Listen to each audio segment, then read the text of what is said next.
They say pressure makes diamonds, but they forget to mention that it can also grind stone to dust, crushing everything into ash.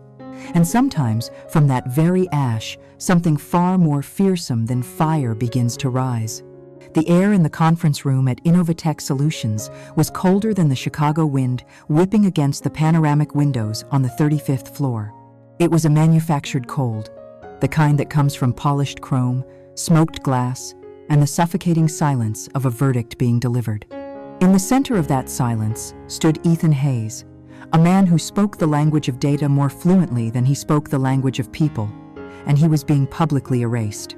Marcus Vance, his director, the man who had been his mentor, stood before the team, his voice smooth and steady, each word a carefully placed stone, sealing a tomb. Effective immediately, Marcus announced, his gaze sweeping over the room, but never truly landing on Ethan. Ethan's position with Innovatech has been terminated due to ongoing performance issues and an uncooperative attitude that no longer aligns with our collaborative culture. The words were corporate jargon, hollow and meaningless, yet they hit Ethan with the force of a physical blow. He felt nothing and everything all at once. There was no shock, no outburst of anger, just a profound and terrifying emptiness. He registered the downcast eyes of his colleagues, the feigned focus on laptops, the collective discomfort of people witnessing an execution. His gaze drifted to Sarah Chen, his closest friend, the one he had shared late-night takeout with while debugging lines of code, the one who knew the name of his grandmother. She was staring intently at a pen in her hand, as if it were the most fascinating object in the world, refusing to meet his eyes. Her betrayal was a quiet, sharp sting, far more painful than Marcus's grandstanding cruelty. On the table in front of him sat a plain cardboard box. It held a coffee mug, a worn-out programming manual, a small desk plant, and 3 years of his life. 3 years of loyalty, of sacrificed weekends, of unwavering belief in the mission. It seemed impossibly heavy. As the door clicked shut behind him, the sound echoed in the sudden void of his future. He was no longer a part of the world he had helped to build. He was just a ghost, walking out into the cold, carrying a box of his own bones. To understand the depth of the betrayal, you must first understand the man who was betrayed. Ethan Hayes was not merely an employee, he was a believer. He was an architect of silence, a man who built entire worlds behind the quiet shield of his own demeanor. His story didn't begin in the gleaming towers of Chicago, but in a small, quiet house in a forgotten suburb, a house filled with the scent of old books and his grandmother's gentle humming. Having lost his parents in a car accident when he was just 7, Ethan was raised by a woman who taught him that the value of a person was not in the volume of their voice, but in the integrity of their work. She taught him patience, diligence, and a fierce, almost sacred loyalty to the few people he allowed into his world. He was a man of few words because he believed words were cheap, easily spoken, and easily broken. Code, on the other hand, was different. An algorithm was pure. It was logic. It was a promise that, if you followed the steps, you would arrive at a truth. For Ethan, his work wasn't a job. It was an extension of his soul. It was the place where his quiet, ordered mind could create something elegant and powerful, a place where his contributions spoke for themselves, louder and more clearly than he ever could. When he first walked into the lobby of Innovatech Solutions, it felt like coming home. The company was a rising star in the tech world, a place buzzing with ambition and intelligence. Here, his quiet intensity wasn't seen as shyness, but as focus. Here, the complex digital structures he built were not just appreciated, they were celebrated. And at the center of this new world was Marcus Vance. Marcus was everything Ethan was not: charismatic, politically savvy, and effortlessly commanding. He had a way of looking at you that made you feel like you were the only person in the room, that your ideas were not just heard, but were vital to the company's future. During Ethan's first major project, a grueling data migration task that everyone else had avoided, he had worked for 72 hours straight to prevent a system-wide crash. When it was over, Marcus didn't just send a company-wide email. He walked over to Ethan's desk, in full view of the entire department, and placed a hand on his shoulder. "I want everyone to see what dedication looks like," Marcus had said, his voice booming with authority and warmth. "This is the kind of mind, the kind of commitment that will build the future of this company. Your future, Ethan." He had then taken Ethan to lunch, sketching out a 5-year plan on a napkin, a clear path from junior analyst to team lead, and then to a director-level position. For a young man who had always felt invisible, Marcus's attention was like sunlight. He saw Marcus not just as a boss, but as a mentor, a guide who was personally invested in his success. Ethan pledged his loyalty to Marcus that day, a silent, solemn vow to pour every ounce of his talent into realizing that shared vision. If Marcus was the sun in Ethan's professional sky, Sarah Chen was the earth beneath his feet.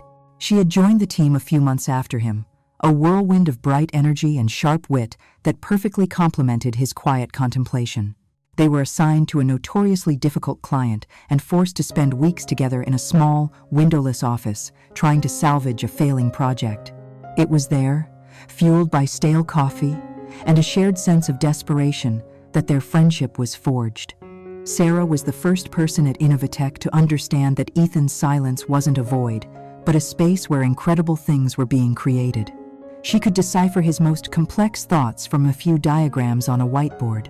She learned to anticipate his needs, bringing him a sandwich when she knew he'd forget to eat, or running interference with chatty colleagues when he was deep in concentration. In return, Ethan opened up to her in a way he rarely did with anyone. He shared his ambitions, his fears, and the intricate beauty of his work. Their lunches became a sacred ritual, a daily escape from the pressures of the office, where they would talk about everything and nothing. She was the translator for his silent genius, often championing his ideas in meetings with a passion that he himself could not muster. He trusted her implicitly. He saw their partnership as the core of their team's success, his deep-thinking innovation and her brilliant communication. He believed, with the naive certainty of a true loyalist, that she always had his back. The idea that she could ever act against his interests was as unthinkable as the laws of mathematics suddenly ceasing to function. For nearly 2 years, this was Ethan's reality. He was part of a perfect ecosystem. He was the engine, the quiet genius who generated the power. Marcus was the skilled driver, steering their projects to success and acclaim, and Sarah was the navigator, the indispensable partner who ensured the engine and the driver were always in sync. They were a winning team, celebrated within the company for their efficiency and groundbreaking results. Ethan had never been happier. He finally had what he had always craved: a place to belong, a purpose to strive for, and people he could trust. He believed he was building his future on a foundation of solid granite, forged from mutual respect, shared ambition, and genuine friendship. He was the architect, after all, and he prided himself on understanding the structural integrity of things. But he had made a fatal error in his calculations. He had analyzed the data, the performance metrics, the project timelines, but he had failed to analyze the human heart. He never realized that while he was busy building a cathedral of logic and loyalty, his two most trusted partners were quietly digging his grave in the foundation. He saw them as his greatest allies, never once suspecting that in the cutthroat world of corporate ambition, a mentor's praise could be a tool for exploitation, and a friend's smile could be the most effective mask a predator could wear. Every great betrayal is born from a great opportunity. At Innovatech Solutions, that opportunity was called Project Nightingale. It wasn't just another piece of software. It was a quantum leap, a predictive analytics engine so advanced it bordered on prescient. In a world drowning in data, Nightingale was designed to be the ark, capable of seeing the patterns in the noise, of predicting market shifts, consumer behavior, and even financial crises with terrifying accuracy. The project was conceived not in a boardroom, but in the quietest corner of Ethan Hayes' mind. It came to him one rainy Sunday afternoon, a sudden, elegant solution to a problem that had plagued the industry for years.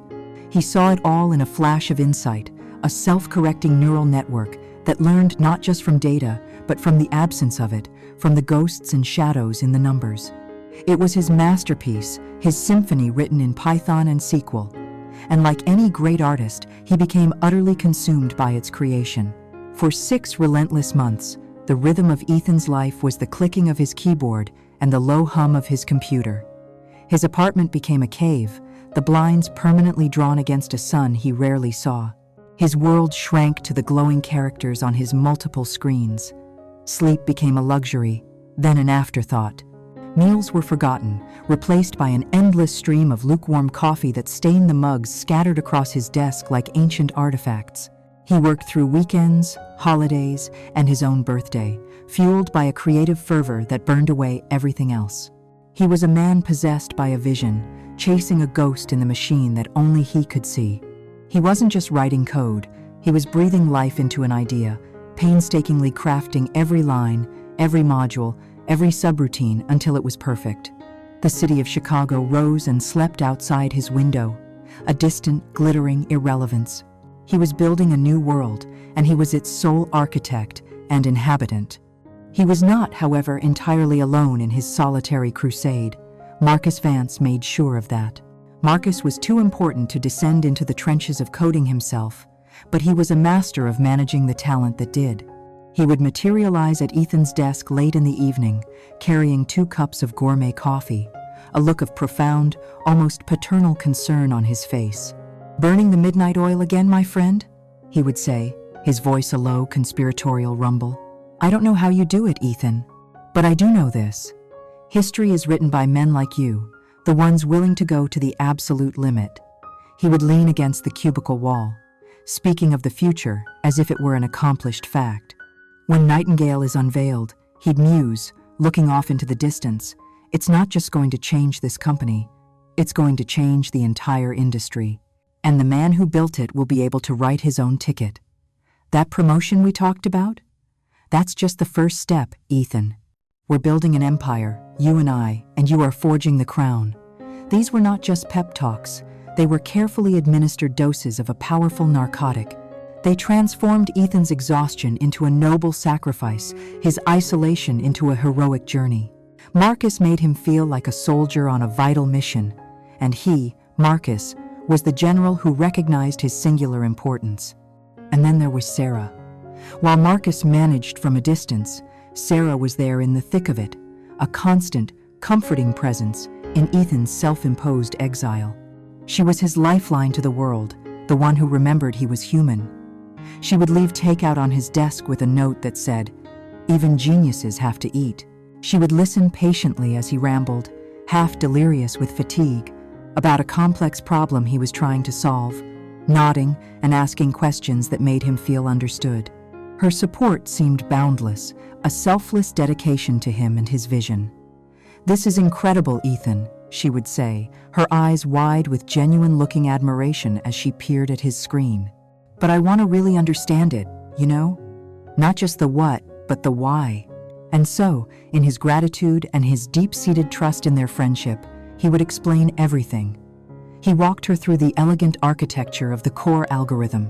He revealed the secret logic behind its predictive power. He even, in moments of academic candor, pointed out its theoretical stress points. "If you were to feed it this specific type of contradictory data stream," he once explained, pointing to a section of the code, "it could create a feedback loop, a cascade failure. I still need to build a stronger failsafe for that edge case." He was thinking aloud, sharing his creative process with his most trusted collaborator. He was handing her the blueprints, the schematics, and the master key. Sarah would absorb it all, her brow furrowed in concentration. "That makes sense," she would say. "Thank you for explaining it. It helps me see the bigger picture." Ethan saw these moments as the pinnacle of teamwork. He never once imagined that he was not collaborating, but confessing. He was a man teaching his own executioner how to sharpen the axe. The day of the presentation dawned gray and electric, the sky over Lake Michigan a bruised purple. For Ethan, however, it felt like the brightest morning of his life. Project Nightingale was complete. It was a flawless, intricate, beautiful machine, and he was its creator. He spent the early hours running final simulations, watching the elegant lines of code execute perfectly, a quiet, paternal pride swelling in his chest. This was his legacy. This single project would validate every sacrifice, every lonely hour, every choice he had made. It was more than work. It was his vindication. He felt the nervous energy of a Broadway playwright on opening night, a feeling of pure, unadulterated anticipation for the moment the curtain would rise and his creation would finally be seen. An hour before the meeting, Marcus summoned him to his corner office. The room was immaculate, a minimalist space of glass and steel that overlooked the entire city. Marcus was standing by the window, a cup of coffee in hand, looking out like a king surveying his domain. He turned and smiled, a wide, confident smile that could calm any storm. "The big day, Ethan," he said, his voice resonating with manufactured warmth. "Are you ready to make history?" Ethan nodded, his heart pounding. "It's ready, Marcus. It's perfect." Marcus clapped him on the shoulder, a gesture that was both familiar and, for the first time, felt slightly performative. "I have no doubt," Marcus said smoothly. "Now, let's talk strategy for the room. The board is here, along with the investors from Viridian. These are sharks, Ethan. They smell blood in the water. They care about profit and loss, not the beauty of a recursive function." He paused, taking a sip of his coffee. "Here's how we're going to play this. I need you to be our secret weapon. You are the genius behind the curtain. Your mind is too valuable, too complex, to be wasted on presenting PowerPoint slides. I need you sharp, focused, ready for the inevitable deep dive technical questions that their CTO will throw at us. That's where you'll shine. Sarah and I will handle the narrative, the big picture sales pitch. We'll set the stage, and you, my friend, will be the knockout punch that proves the substance behind the style." How does that sound? To Ethan, it sounded like a validation of his unique importance. He wasn't a salesman, he was a creator. The logic was flawless. He felt a surge of gratitude that Marcus understood his strengths so well. "That makes perfect sense," Ethan agreed. "I'll be ready." Marcus's smile widened. "I knew you'd see it that way. Now go on, get a coffee. You've earned it." As Ethan walked out of the office, he felt a renewed sense of purpose, completely blind to the fact that he hadn't just been given a role. He had been given a leash. He had been praised, poisoned, and perfectly positioned in the one place where he could do no harm to the narrative being meticulously crafted against him. The main boardroom was an intimidating cathedral of corporate power. A long, polished mahogany table reflected the cold, recessed lighting above. The air was thick with the scent of expensive cologne and quiet ambition. The executives and investors were seated, their faces impassive, their pens poised. And Ethan was shown to a small chair against the wall, behind the main table, next to a junior IT assistant. His designated role as the secret weapon suddenly felt more like being a piece of backup equipment, stored out of sight until needed. A flicker of unease, small but sharp, went through him. He pushed it down. This was the plan. He had to trust Marcus. Then, the presentation began. Marcus and Sarah walked to the front of the room. They looked like a power couple, dressed in perfectly tailored suits, exuding an aura of absolute confidence. Marcus started, his voice a masterclass in charismatic leadership. He spoke of vision, of innovation, of the future. Then he handed it over to Sarah. And that's when Ethan's world began to tilt on its axis. The first slide Sarah presented featured a complex data visualization, a stunning, color-coded web of information. It was the very same graphic that had taken Ethan 2 weeks of sleepless nights to design and perfect. "As you can see," Sarah said, her voice clear and bright, "we designed this model to illustrate the flow of predictive data." Ethan blinked. "We?" A small error, he thought, a slip of the tongue. But it happened again. On the next slide, Marcus took over, explaining the core philosophy of the algorithm. He used an elegant analogy involving a river and its tributaries to explain the neural network, an analogy Ethan had proudly explained to Sarah over lunch just a month ago. "Our foundational concept," Marcus declared, "was to treat data not as a static pool, but as a living ecosystem." With every slide, the cold feeling in Ethan's stomach grew. He was watching his own thoughts, his own words, his own intellectual property being presented by two people who were claiming it as their own. The pronouns were relentless, a drumbeat of theft. "We discovered, we designed, we built, our breakthrough, our vision, our success." His name was never mentioned. He was not a team member. He was not a contributor. He was nothing. The unease morphed into a sickening confusion and then into a slow, dawning horror. The final, definitive moment of clarity came when an investor asked about the system's resilience to corrupted data. Sarah stepped forward, a thoughtful expression on her face. "That's an excellent question," she said, her tone conveying deep expertise. "In fact, we identified a potential edge case early on where a specific type of contradictory data stream could, theoretically, create a cascade failure. So I personally architected a multi-layered validation protocol that acts as a fail-safe." She was describing the exact vulnerability Ethan had confided in her, the problem he had planned to fix after the presentation. She had taken his private confession of a minor flaw and twisted it into her own heroic foresight. The intimacy of that moment, the trust he had placed in her, was now being used as her ultimate proof of ownership. In that instant, the sound in the room faded to a dull, distant roar. The applause that followed her answer didn't register. Ethan was no longer in the room. He was lost in a silent, chilling replay of the last 6 months. Every late-night conversation with Sarah, every encouraging word from Marcus, every promise, every gesture of support, it all replayed in his mind. But this time, stripped of its comforting disguise. It was not collaboration, it was interrogation. It was not mentorship, it was exploitation. It was the slow, methodical, and utterly ruthless plunder of his mind. He looked at the two figures at the front of the room, bathed in the glow of the projector displaying his work. They were smiling, accepting congratulations, shaking hands, and he realized he did not know them at all. They were strangers. Strangers who had just hollowed him out, stolen his creation, and left him as an invisible ghost in the corner of the room, a silent witness to his own funeral. The applause in the boardroom was a wave of sound that washed over Ethan but didn't touch him. He remained in his chair against the wall, a statue of stillness in a sea of motion.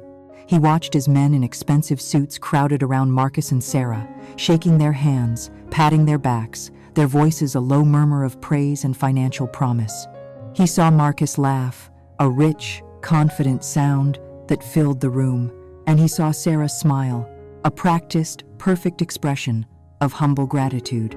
They were actors who had just delivered the performance of their lives, and this was their standing ovation. Ethan waited. He waited until the investors had departed, until the executives had drifted away, and until the only people left were the ones who had been part of the lie. Then, he rose from his chair, his movements stiff and deliberate, and began the long walk to Marcus Vance's office. Every step was an effort, a conscious command from his brain to his legs. The cheerful, bustling energy of the office was a world away from the cold, silent vacuum that had enveloped him. He was a diver, ascending too quickly from the depths, the pressure in his head building to an unbearable level. He didn't knock. He pushed the heavy glass door open and stepped inside. The scene before him was one of quiet celebration. 2 crystal champagne flutes sat on the desk, a newly opened bottle sweating beside them. Marcus was leaning against his desk, looking triumphant. Sarah was standing near the window, her back to the door, gazing out at the city. She turned as he entered, and for a fleeting second, her smile faltered, replaced by a flicker of what looked like panic. Marcus, however, did not miss a beat. His celebratory expression hardened into one of wearisome paternalism. "Ethan," he said, his voice low and laced with disappointment, "don't do this. Don't ruin what was an incredible victory for this entire team." Ethan ignored the condescending tone. His own voice was flat, devoid of emotion, a dead thing. "That was my work," he said. It wasn't a question. It was a statement of fact. Every slide, every data point, every single word of that presentation came from me. Marcus let out a short, humorless laugh. He walked around his desk, creating a barrier between them. "I think you're forgetting yourself," he said, his voice taking on a sharp, clinical edge. "You were part of a team, Ethan. A team that I lead. You did your part, yes, an important part, but your recent behavior has shown a disturbing lack of understanding of what it means to collaborate. You have an ownership mentality that is toxic in this environment. You hoard information. You're territorial. You act as if Project Nightingale belongs to you and you alone. Every word was a calculated lie, a twisting of Ethan's dedication into a character flaw. "That's not true," Ethan said, his voice barely a whisper. "I shared everything. I worked with Sarah every single day." Marcus seized his opportunity. He turned his gaze to Sarah, his expression now one of a leader seeking counsel. It was a masterful, cruel piece of theater. "Sarah," he said, his voice softening, "you were in the trenches on this. You worked more closely with Ethan than anyone. Tell me, am I misreading the situation? Hasn't Ethan's attitude become a problem?"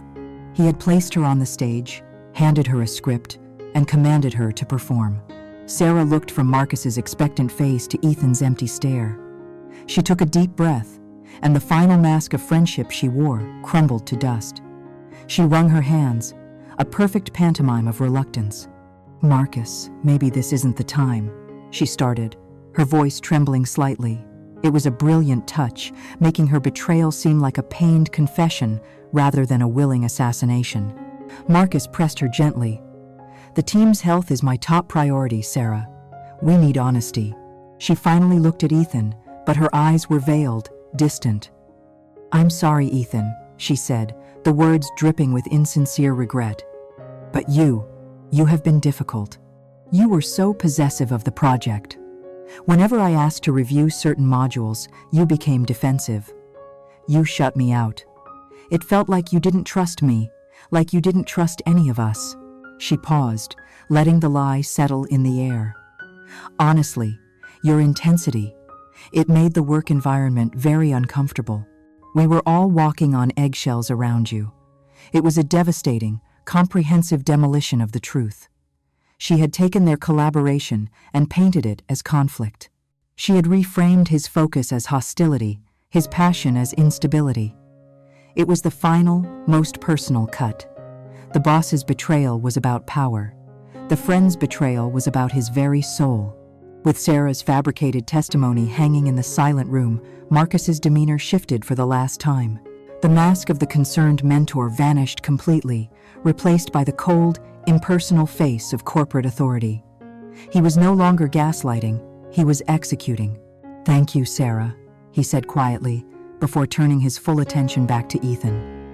"Given this testimony, and your current display of insubordination in my office, you have left me with no choice.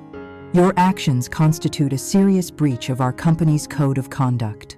You have fostered a hostile and uncollaborative atmosphere, and you have shown a fundamental inability to work as part of a team." He spoke as if reading from a script prepared by a team of lawyers. Each word was a nail being hammered into a coffin. "Therefore, as of this moment, your employment with Innovatech Solutions is terminated, effective immediately. Please go back to your desk. Security will meet you there. You will pack your personal belongings, and they will escort you from the building." The finality of the words sucked all the air out of the room. There was no room for appeal, no space for argument. It was a death sentence. Ethan looked from Marcus's cold, triumphant face to Sarah's, who was now refusing to look at him again, her gaze fixed on the cityscape outside the window, as if he had already ceased to exist. There was nothing left to say. They had taken his work, then his reputation, and now his job. The fall was absolute. Without another word, he turned his back on them, on the champagne, on the gleaming office, and walked out. He was a dead man walking, heading back to his own desk to pack the box that would serve as the tombstone for a life that was, in the space of a single afternoon, no longer his. The walk out of the Innovatech building was the longest of Ethan's life. Flanked by two impassive security guards, clutching the cardboard box that felt both ridiculously light and unbearably heavy, he was a pariah being escorted from the temple. The familiar faces of his colleagues averted their gazes as he passed, their silence a chorus of condemnation and fear. He was no longer one of them. He was a cautionary tale, a ghost already fading from the corporate memory. The automated glass doors hissed open, and the chaotic symphony of the Chicago streets hit him. But he heard none of it. A thick, soundproof wall of shock and grief had descended around him, insulating him from the world. He walked for blocks without direction, a man adrift in a city of millions, the box of his former identity cutting into his arms. His apartment, once a sanctuary of quiet focus, became his tomb. The first few days were a blur of numb disbelief. He left the box by the door, an unwelcome headstone in his entryway, and collapsed onto his sofa. He didn't eat. He didn't sleep. He just stared at the drawn blinds, watching the thin slivers of light shift as day bled into night and back again. The world outside, with its deadlines and ambitions, ceased to exist. His world was now the four walls of his apartment and the endless, looping replay of his own downfall. His mind became a torture chamber, forcing him to watch the betrayal again and again from every angle. He saw Marcus's encouraging smile, now twisted into a predatory smirk. He heard Sarah's laughter, now echoing with the hollow sound of deceit. He dissected every memory, every shared joke, every late-night conversation, searching for the clues he had missed, the red flags his foolish, trusting heart had ignored. When did the lie begin? Had any of it been real? The questions gnawed at him, eroding not just his confidence, but his very perception of reality. His professional identity had been stolen, but the personal betrayal had poisoned his past and his ability to trust the future. Shame was a constant, bitter taste in his mouth. He was a fool, a brilliant, hard-working, naive fool who had handed his enemies the very tools they needed to destroy him. Weeks melted into a formless, gray expanse of time. The coffee mugs on his desk grew a thin layer of dust. The unanswered calls from his grandmother piled up, each one a stab of guilt he couldn't bring himself to face. What could he possibly tell her? He was unemployed, disgraced, and utterly broken. One night, in the deepest hour of his despair, he found himself sitting in front of his personal laptop. He didn't know why, but he navigated to the encrypted folder where he kept his own backups of his work. A masochistic impulse, perhaps. A need to look upon the face of the thing that had ruined him. He opened the source code for Project Nightingale. The millions of characters filled the screen, a language that was once a source of joy and pride, now a sprawling testament to his failure. It was like reading a love letter from someone who had left you for another. He scrolled through the modules, his fingers moving over the keys out of pure muscle memory. He knew every line, every function, every elegant shortcut. This was his DNA, his soul, digitized and archived. And then, his eyes stopped. They froze on a small, unassuming block of code, nestled deep within the core processing kernel. It was a subroutine he had named Janus, after the two-faced Roman god. To any other programmer, it would look like a simple diagnostic and stress-testing tool, a piece of benign, leftover development code. But it was far more. It was his own secret passage, a creator's backdoor built into the very heart of the machine. He had designed it as the ultimate fail-safe, a way for him, and only him, to access the system's deepest functions, to run simulations, and to fix catastrophic errors without causing a system-wide shutdown. It was a mark of a truly meticulous architect, planning for contingencies that no one else could even imagine. It was a key that only the master locksmith knew existed. He stared at the code, and the world, which had been a blurry, gray fog for weeks, suddenly snapped into sharp, terrifying focus. He saw it. Marcus and Sarah, in their arrogant haste, had stolen the finished product, the gleaming, powerful engine. But they had no idea how it truly worked. They were children playing with a weapon they didn't understand. They would never think to look for, let alone comprehend, the purpose of the Janus subroutine. They had stolen the cathedral, but he still held the blueprints, and he knew where all the structural weaknesses were. A thought, cold and clear as ice, began to form in his mind. The back door wasn't just for fixing things. A door can be used to enter, but it can also be used to let chaos in. What would happen, he wondered, if he fed the system a very specific, carefully crafted set of data through that secret passage? A set of data designed not to be fixed, but to be misinterpreted in the most disastrous way possible? His mind, dormant for weeks, roared back to life. He ran the simulation in his head, his thoughts moving at lightning speed. The Janus key wouldn't cause the system to crash. No, that would be too simple, too obvious. It would do something far more insidious. It would poison the well. It would subtly corrupt the outputs, skew the predictions, and make the infallible Project Nightingale confidently, authoritatively, and catastrophically wrong. It would transform the company's greatest asset into its greatest liability. A profound, chilling calm settled over him. The suffocating blanket of grief and despair didn't vanish, but it began to change. It solidified, transforming from a heavy, formless mass into something hard, sharp, and purposeful. He sat up straighter. The light from his laptop screen reflected in his eyes, but it was no longer the warm glow of creation. It was the cold, hard glint of a weapon being unsheathed. The ashes of his old life, of the loyal employee, and the trusting friend were still smoldering around him. But deep within that pile of ruin, a single, dangerous ember had just been fanned into a raging, silent flame. Ethan Hayes, the victim, was gone. In his place sat an architect of ruin, and he was about to design his masterpiece. The morning after his discovery, Ethan Hayes woke up for the first time in weeks. It was not a slow, groggy awakening from the depths of depression, but a sudden, sharp snap into consciousness, as if a switch had been flipped in his brain. The gray, dusty light filtering through the blinds no longer seemed oppressive. It simply was. For the first time, he saw the squalor of his apartment not as a reflection of his own brokenness, but as an inefficient system that needed to be optimized. He got up and, with a methodical, almost robotic calm, began to clean. He threw away the cold pizza boxes, washed every stained coffee mug, and opened the windows, letting the crisp Chicago air purge the stale atmosphere of his grief. He took a long, hot shower, and as he watched the water swirl down the drain, he imagined it carrying away the last remnants of the man he used to be, the trusting, loyal, and foolishly optimistic employee. When he looked in the mirror, the face that stared back was thinner, the eyes were colder, but they held a focus he hadn't seen before. The victim was gone. A strategist had taken his place.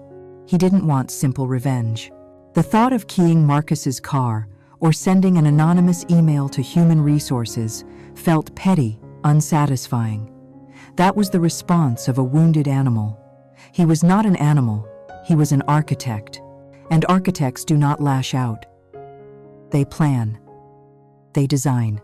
They understand that the most spectacular demolitions are not achieved with a wild swing of a wrecking ball, but with the precise placement of calculated charges at the structure's most critical stress points.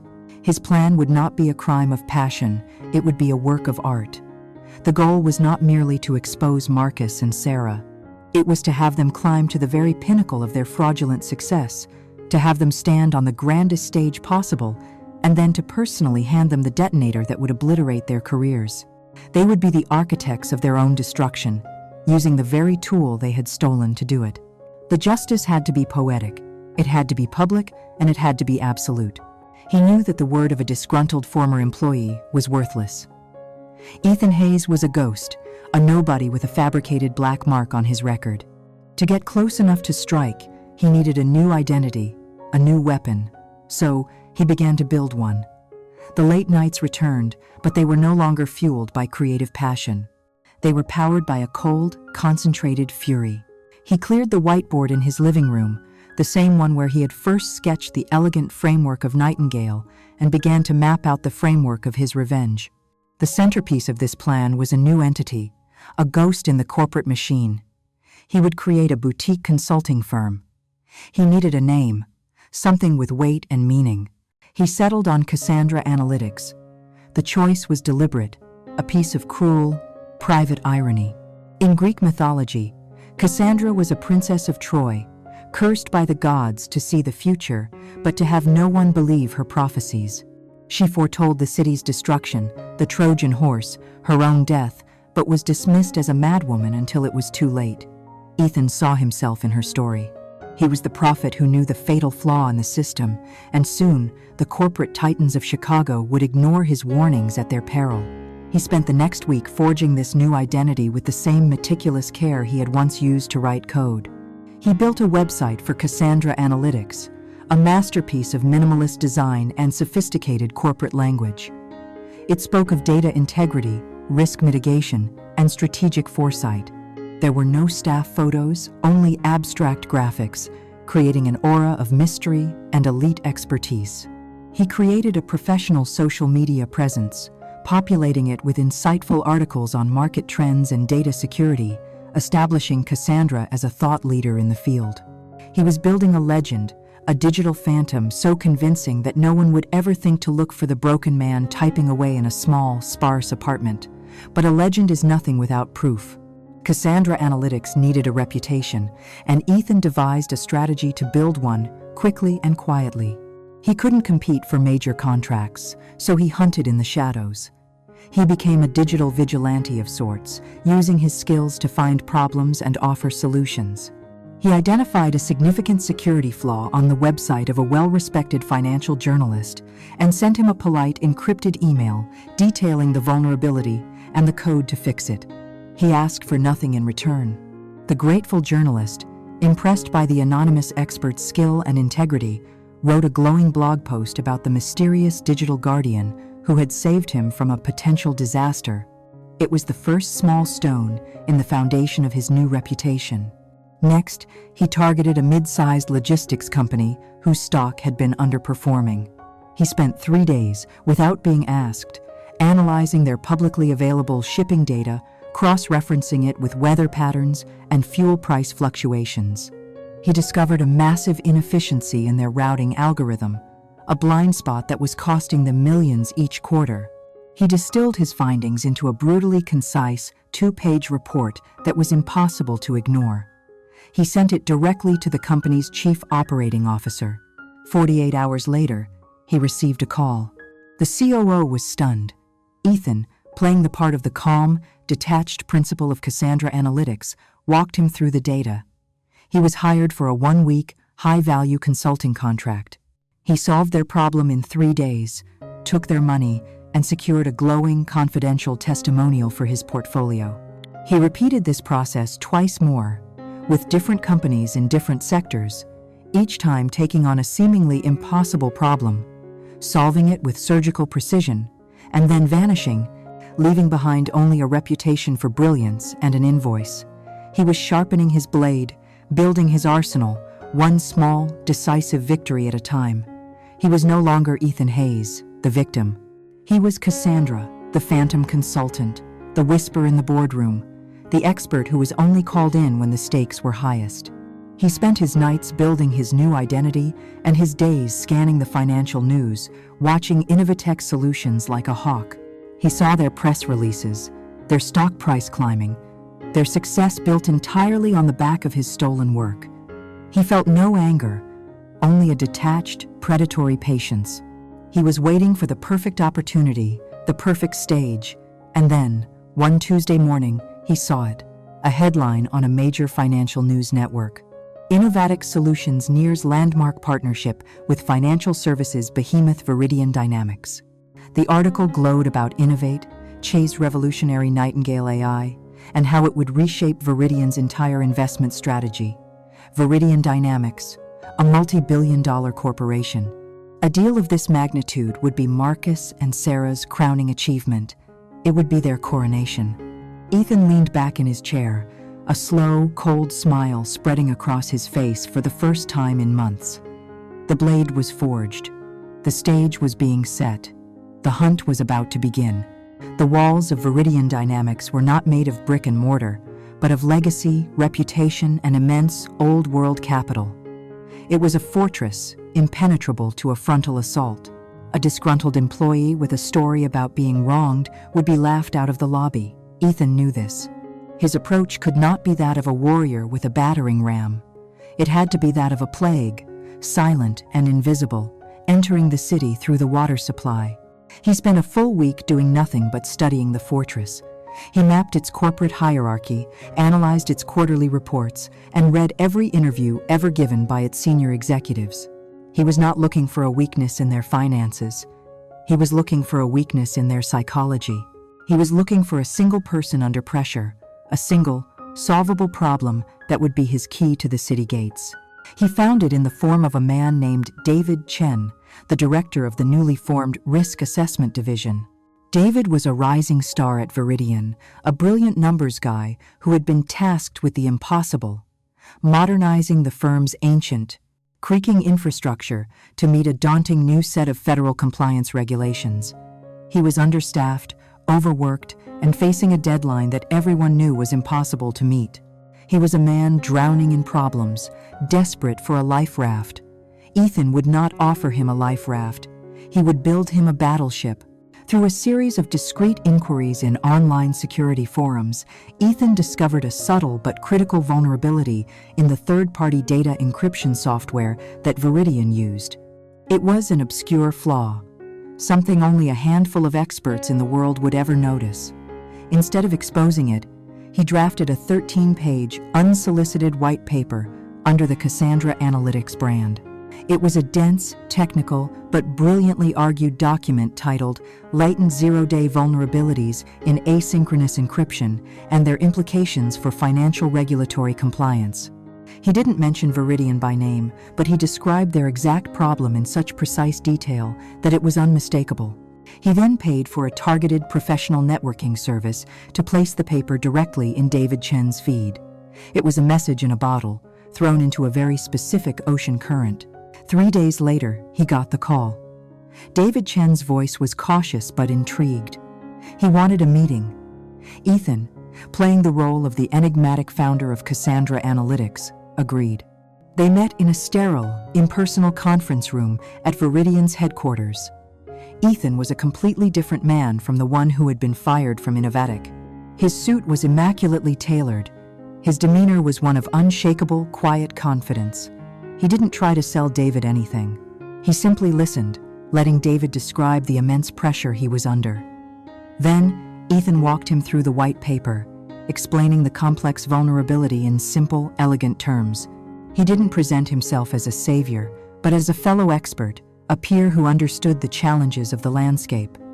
By the end of the hour, David was no longer just intrigued, he was a believer. He hired Cassandra Analytics for a small, 2-week contract to conduct a full audit of his department's data security protocols. It was the side entrance Ethan had been looking for. For those 2 weeks, Ethan worked with a surgeon's precision. He was a ghost in their machine, his work so efficient and discreet that it was almost invisible. He not only confirmed the vulnerability he had initially identified, but he found 3 more, each more dangerous than the last. But he didn't just deliver problems, he delivered solutions. He wrote elegant patches for their software, redesigned their entire data flow for maximum security and efficiency, and created an automated compliance reporting tool that would save David's team hundreds of man-hours per month. He over-delivered on a scale that Viridian had never seen from an outside consultant. He made David Chen look like a genius for discovering him. The small 2-week contract was extended indefinitely. Ethan Hayes was in. He had become David's secret weapon, the trusted, indispensable advisor who could solve any problem. Now that he was inside the walls, the real work began. The name Innovatech or Project Nightingale never once passed his lips. His strategy was far more subtle, far more insidious. He was not there to attack his enemies. He was there to build the perfect cage for them. He began by planting seeds of doubt about the very nature of the technology they were selling. He gave a presentation to Viridian's Technology Committee, a talk titled The Oracle Problem, The Dangers of Over-Reliance on Opaque AI Systems. He spoke compellingly about the risks of black box algorithms, systems whose decision-making processes were so complex they were functionally unknowable. He warned them that while such systems promised incredible results, they also carried the risk of spectacular, unexplainable failures. He wasn't lying. He was simply framing the inherent nature of complex AI as a terrifying existential threat to a risk-averse institution like Viridian. His masterstroke was a document he drafted at David's request, a new, mandatory vendor technical due diligence protocol. It was presented as a necessary modernization of Viridian's standards, a way to protect the firm from charlatans and unproven technologies. The protocol was a masterpiece of hidden intent. It was a checklist of brutal, unforgiving stress tests and performance benchmarks that any new AI platform would have to pass before being integrated. And every single test, every single data set requirement was secretly and meticulously designed by Ethan to do one thing: to trigger the Janus backdoor in Project Nightingale. He included a requirement for a simulation using asymmetrical and intentionally corrupted data streams to test the AI's resilience. He mandated a source code logic audit for predictive integrity, knowing they would only have the surface-level code, not the hidden key. He was building a test that only he knew the cheat codes to, a test that Nightingale was mathematically guaranteed to fail in the most public and humiliating way possible. His protocol was adopted unanimously by the board. He was praised for his foresight, his caution, his unwavering commitment to protecting the firm's interests. He had become the city's most respected architect, celebrated for designing the very defenses that would lead to its enemy's downfall. The Trojan horse was in place.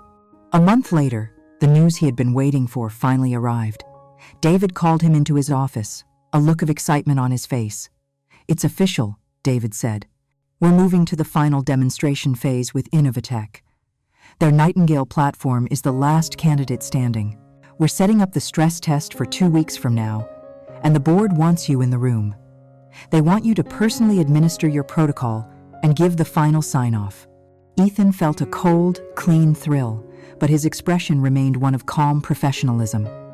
The soldiers were inside the horse. The city gates were sealed. All that was left was the signal. He looked at David, the man who had unknowingly invited him in, and gave a slight nod. "Of course, David," he said, his voice perfectly even. "I'll be there." The email arrived in Ethan's inbox at 9:02 a.m. on a Monday. The subject line was bland, clinical, invitation, final technical assessment for Project Nightingale. It was from David Chen's executive assistant. Attached was a formal agenda, a list of attendees, and a schedule for the day. The meeting was set for 2 weeks from today, in the main boardroom, on the 50th floor of the Viridian Tower. Among the names listed under Innovatech representatives were Marcus Vance, Director of Strategic Projects, and Sarah Chen, Senior Project Lead. Seeing their names, the names of the 2 people who had destroyed his life, elicited no emotional response from Ethan. There was no spike of anger, no pang of hurt. It was like reading a weather report. They were simply variables in a complex, carefully constructed equation that was now rapidly approaching its solution. The countdown had begun. At Innovatech Solutions, the atmosphere was electric with triumph. Marcus and Sarah were no longer just rising stars. They were titans, the architects of the most lucrative deal in the company's history. The Viridian partnership was all but signed. This final presentation was seen as a victory lap, a mere formality. They stood in Marcus's expansive office, the same office where Ethan had been so brutally cast out, looking over the meeting agenda. "A full day for a technical stress test," Marcus scoffed, swirling the amber liquid in his glass. "And they're having their pet consultant, this Cassandra Analytics, administer it. Did you see the protocol they sent over? It's absurd. It reads like an academic thesis." Sarah, looking more confident and polished than ever, scanned the document on her tablet. "It's thorough, I'll give them that," she admitted. "Some of the data scenarios are unconventional." Marcus waved a dismissive hand. "It's bureaucratic overkill. It's what old money firms like Viridian do to justify their outrageous consulting fees.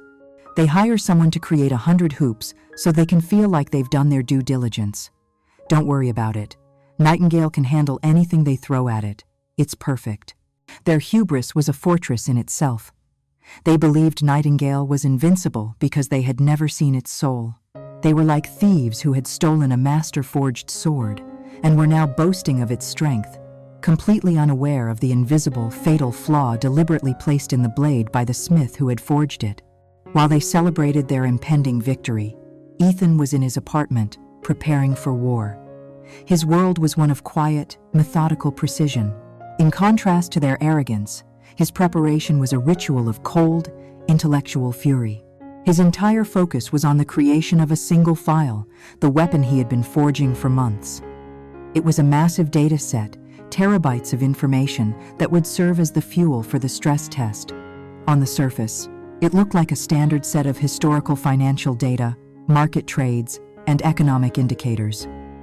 But hidden deep within the mundane numbers, Ethan had woven a poison thread.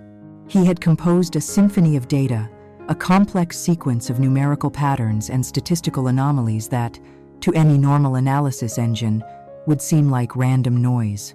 But to Nightingale, and specifically to the dormant Janus subroutine, this sequence was not noise. It was a command. It was a key, designed to fit a lock that only he knew existed. When Nightingale processed this specific, melodic line of corrupted data, the Janus backdoor would activate, and the system's logic would turn in on itself. The engine of truth would become a fountain of lies. He spent over 100 hours crafting this dataset, running simulations on a partitioned section of his own server, ensuring that the result was not just failure, but a specific, predictable, and catastrophic form of failure. This was his bomb, and its construction was the most demanding and creative work of his life. The communication in the 2 weeks leading up to the meeting was a masterclass in dramatic irony. Acting as the dispassionate consultant, Ethan, through David Chen, sent Innovatech the detailed parameters for the test, including the format for the data they would need to process. Marcus and Sarah's team received the instructions and, seeing them as hoops to be jumped through, complied without question. They were actively helping Ethan build their own gallows. He saw their email exchanges, their confident assertions that their system was ready for the challenge. He felt a profound, chilling sense of detachment. These people were no longer his former colleagues. They were targets. Their arrogance, their ambition, their ignorance, it was all just data to be factored into his final calculation. The night before the presentation, the contrast was absolute. In a chic, downtown Chicago restaurant, Marcus and Sarah raised their glasses for a toast. To the future, Marcus said, his smile beaming. To finally getting what we deserve. They talked of the promotions, the bonuses, the corner offices that awaited them. Their victory was so close they could taste it. Miles away, in a quiet apartment, Ethan was performing his own final ritual. There was no champagne, no celebration. He sat in the dim glow of his monitors, the completed data file, named simply VT, Assessment, Final, blinking on the screen. He transferred the file to a sleek, anonymous black flash drive, then ran a military-grade encryption wipe on his own machine, leaving no trace of the file's origin. He laid out the same dark gray suit he had worn to his first meeting at Viridian. He was not preparing for a victory. He was preparing for a demolition. There was no joy, no rage, no satisfaction. There was only a deep, abiding, and patient calm. The calm of an executioner who has sharpened his axe, checked the block, and is waiting for the condemned to walk the final mile. He walked to his window and looked out at the city's glittering skyline.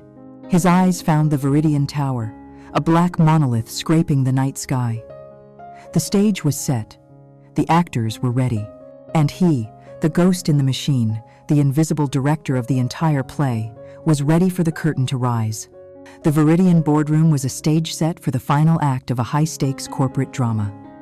It was a place of immense power, a silent, wood-paneled arena where fortunes were made and careers were broken. The air was thin and cool, smelling of old leather and new money. Seated around the colossal mahogany table were the gods of this world, the CEO of Viridian Dynamics, the entire executive board, and a nervous-looking David Chen. And in a chair slightly apart from the main table, a position of respectful deference, sat Ethan, the quiet and unassuming principal of Cassandra Analytics. He was the expert witness, the final judge. At the front of the room, Marcus and Sarah stood side by side, bathed in the light of the projector. They were at the absolute zenith of their power, a vision of corporate success. Their presentation was flawless, a masterclass in persuasion. They moved with the synchronized grace of a predator and its mate, fielding questions with practiced ease, their answers a confident blend of technical jargon and visionary rhetoric. They painted a dazzling picture of a future powered by the infallible genius of Project Nightingale. For an hour, they held the room captive. The Viridian board, initially skeptical, was visibly impressed. When their presentation concluded, a polite ripple of applause went through the room.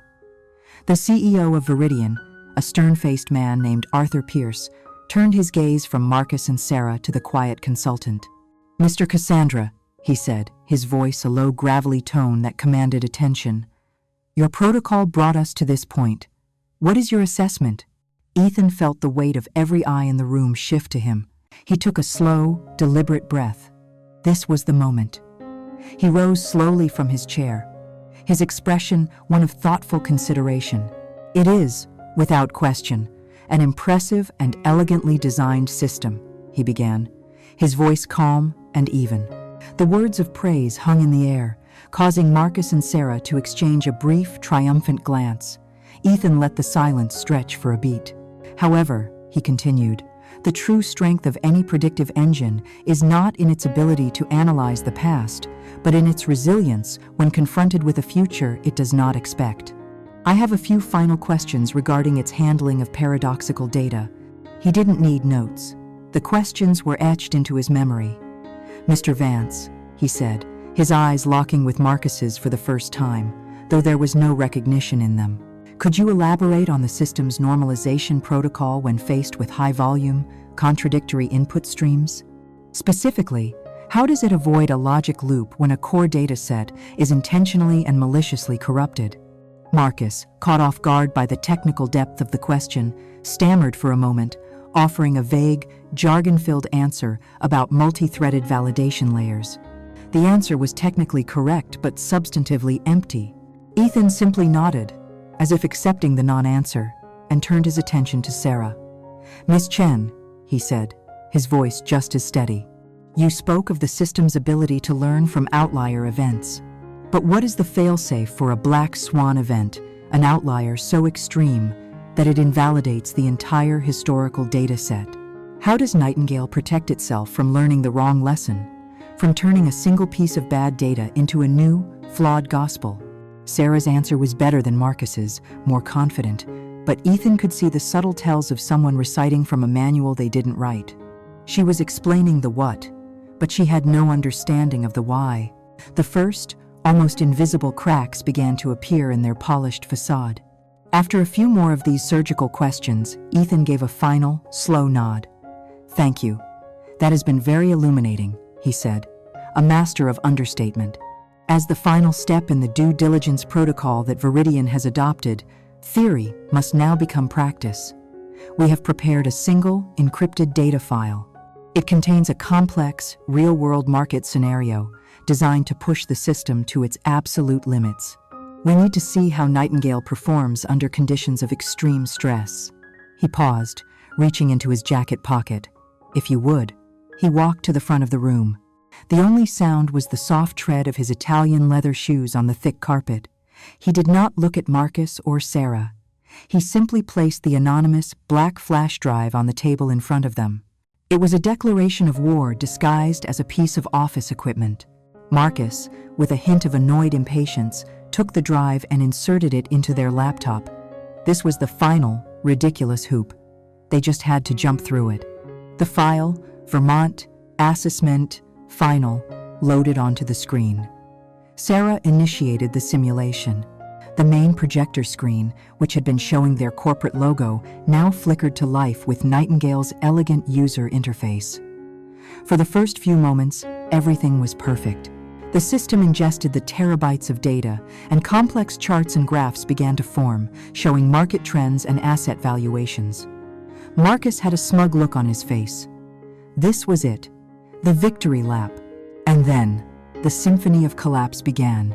It started subtly.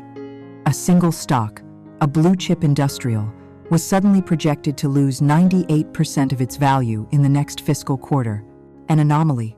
Then, the price of gold was shown fluctuating between $50 an ounce and $50,000 an ounce. The graph, a wild, impossible seismograph of a system having a seizure. The projections, once clear and confident, became a cascade of digital nonsense. The AI began to contradict itself, simultaneously predicting a massive recession and an unprecedented economic boom. The elegant charts devolved into a chaotic mess of overlapping lines and nonsensical heat maps, the digital death scream of a mind that had been poisoned. A horrified whisper went through the boardroom. The executives leaned forward, their faces a mixture of confusion and dawning alarm. David Chen looked like he had seen a ghost. At the front of the room, Marcus and Sarah were frozen. The color had drained from their faces. Sarah was typing furiously, trying to access the system diagnostics, but nothing responded. Marcus just stared at the screen, his mouth slightly agape, a man watching his empire burn to the ground in a matter of seconds. The system he had touted as infallible was publicly, spectacularly, and humiliatingly disintegrating before the most important audience of their lives. He kept muttering, "This is impossible. It must be a corrupted file. It's not possible." The simulation finally shuddered to a halt, leaving one final, insane projection on the screen for all to see. Then, silence. A heavy, damning, and absolute silence filled the room. All eyes angry, accusing, betrayed eyes were fixed on the two frauds standing at the front of the room, exposed and stripped bare by a machine they did not understand. Ethan Hayes remained standing, perfectly still, his face a mask of calm, professional objectivity. He did not need to say a word. The data had said everything for him. His masterpiece was complete. The silence that followed the system's spectacular collapse was not empty. It was a heavy, suffocating thing, thick with humiliation, betrayal, and the death of a multi-billion-dollar deal. The final, nonsensical projection from Project Nightingale remained frozen on the screen, a garish, digital tombstone for the careers of Marcus Vance and Sarah Chen. They stood at the front of the room, two statues of shock and disbelief, their faces pale and waxen in the projector's cold light. The entire Viridian board, a jury of stone-faced titans, stared at them not with anger, but with a far more terrifying emotion, utter contempt. They had been lied to. Their time had been wasted. The silence was finally broken by Arthur Pierce, the CEO of Viridian. His voice was not loud, but it cut through the tension like a shard of glass. He did not even look at Marcus or Sarah. He treated them as if they were pieces of faulty equipment, irrelevant to the real question. His cold, penetrating gaze was fixed solely on Ethan. "Mr. Relevant to the real question. Cassandra," Pierce said, his voice dangerously soft. "You designed the protocol, you provided the data, you asked the questions. It seems you were the only person in this room who was not surprised by this outcome. Explain why." Every head turned towards Ethan. It was an accusation and a demand, all in one. This was the moment he had rehearsed in his mind 1,000 times. He felt a profound, icy calm settle over him. He was no longer a consultant or a victim or an avenger. He was simply a creator, about to explain the nature of his creation. "Mr. Pierce," Ethan began, his voice even and measured, carrying easily in the silent room. "A predictive engine, no matter how complex, is like any other structure. It can be a skyscraper or a bridge or a simple house. It is only as strong as its foundation and the integrity of its architect." He took a step forward, his eyes sweeping across the room before landing, for a brief, searing moment, on Marcus and then Sarah. A flicker of something, a horrifying, dawning recognition, sparked in their eyes. They were finally beginning to see him. "The failure you witnessed was not random," Ethan continued. "It was a result of a fundamental, structural flaw. A flaw that could only be exploited by someone who knew the original blueprints. A flaw that could only be found by the person who put it there in the first place." He paused, letting the weight of his words sink in. He then delivered the final, devastating line, the epitaph for their stolen careers. "A good architect always knows the cracks in his own foundation. I was simply surprised that someone was foolish enough to try and build an empire on top of it." The implication was not lost. The metaphor was a confession, a declaration of ownership and a death sentence, all in one. A low murmur went through the Viridian board members. David Chen stared at Ethan, his face a mask of stunned comprehension. It all made sense now. The genius, the mystery, the almost prescient understanding of the system's weaknesses. In that moment, Ethan Hayes unmasked himself, not by saying his own name, but by claiming his own work. Arthur Pierce's expression was grim. He gave a single sharp nod, as if a final piece of a puzzle had just clicked into place. He rose from his chair, a clear signal that the proceedings were over.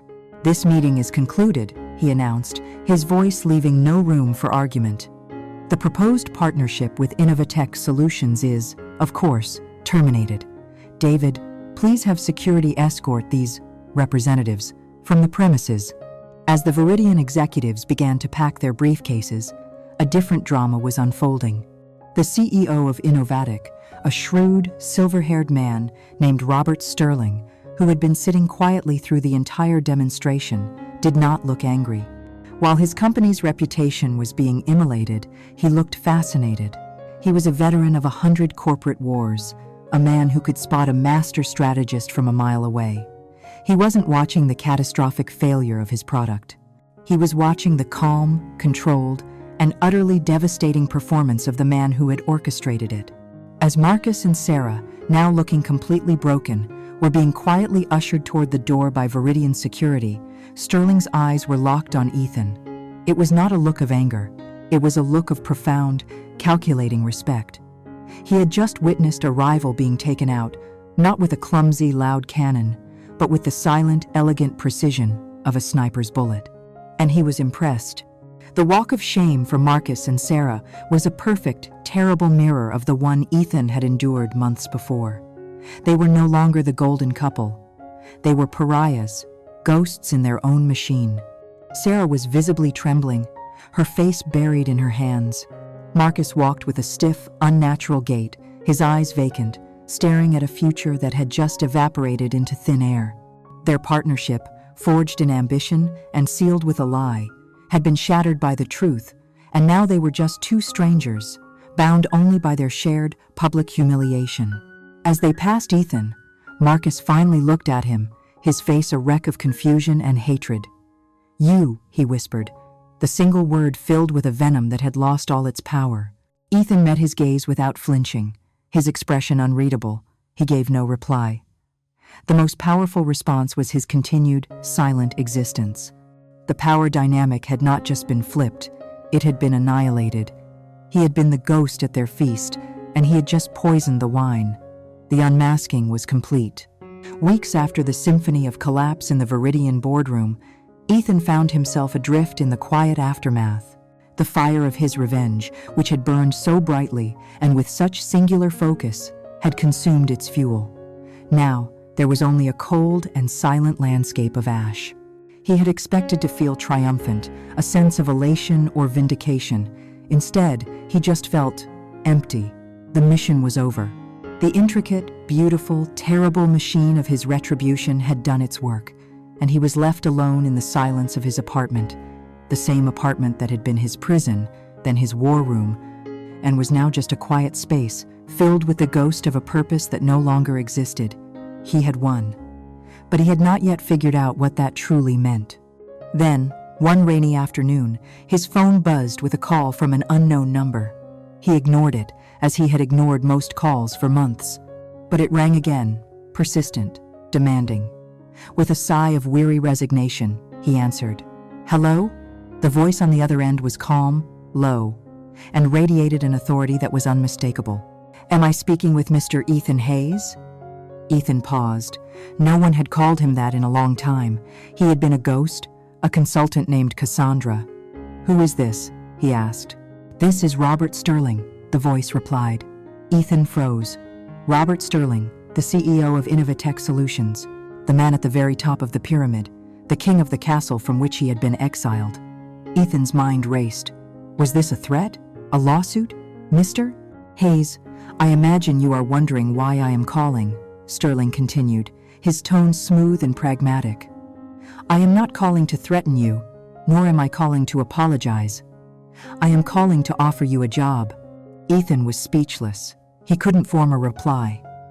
Sterling continued, as if sensing his confusion. "Let me be clear. I have been the CEO of this company for 20 years. I did not get here by being a fool. I knew exactly what Marcus Vance was. A charismatic leech, a political animal with a genius for taking credit for the work of others. And I knew what you were, the quiet, brilliant engine that was making his entire department run. I saw your talent, Mr. Hayes. But talent, on its own, is not enough. It is a fragile commodity. The pieces of a puzzle Ethan didn't even know existed began to slide into place. Marcus's greatest flaw was his arrogance, Sterling said, his voice turning cold. But yours was your naivete. You let them take from you. You let them use you. In this world, the brilliant lambs are slaughtered and devoured by the ambitious wolves. I had no use for a lamb, no matter how brilliant. Ethan finally found his voice. So you let him fire me. It wasn't an accusation. It was a statement of dawning, horrifying understanding. Marcus firing you was his own act of self-destruction. I had nothing to do with it, Sterling clarified. But I will admit, I watched with great interest to see what would happen next. I saw it as a test, a very real, very high-stakes test of your character. Would you fade away, a victim of the system, or would you fight back? I never imagined, however, the sheer artistry of your response. What you did at Viridian, that was not the work of a lamb. That was the work of a lion. You didn't just expose a fraud, you conducted a corporate assassination with the precision of a surgeon. You demonstrated a level of strategic thinking and ruthless execution that cannot be taught. And that, Mr. Hayes, that is what I reward. The final pieces fell into place. His revenge had not been a secret. It had been an audition. Marcus and Sarah were terminated the following day, Sterling stated, a matter-of-fact finality in his voice. For gross incompetence and corporate fraud, our legal team is currently building a civil case against them to recoup damages. Their careers are over. He paused, letting the news of that official justice land. Marcus's old position is now vacant. I am not offering you that job. I am offering you something better. I am creating a new division, the Advanced Data Strategy Group. It will answer directly to me. You will build it from the ground up. You will have your own budget, your own team, and the mission to create the real, groundbreaking technology that Marcus could only ever pretend to understand. I am not asking you to come back to your old job, Mr. Hayes. I am asking you to come and lead. A week later, Ethan Hayes walked through the glass doors of the Innovatic Tower once again. He was the same man, but he carried himself differently. The quiet humility was still there, but it was now underpinned by a core of unbreakable steel. The employees who had once averted their eyes in pity now looked at him with a mixture of awe and fear. The story of the Viridian meeting had become a hushed, corporate legend. He was the ghost who had come back from the dead to haunt his own killers. He took the elevator to the top floor and walked into the corner office that had once belonged to Marcus Vance. It was empty now, scrubbed clean of its former occupant. The only thing inside was the panoramic view of the Chicago skyline, a city of glass and steel, of ambition and consequence. He stood at the window, looking out at the sprawling metropolis below. He had walked into this world a trusting builder, and they had tried to tear him down. But he had learned a lesson that was far more valuable than any line of code.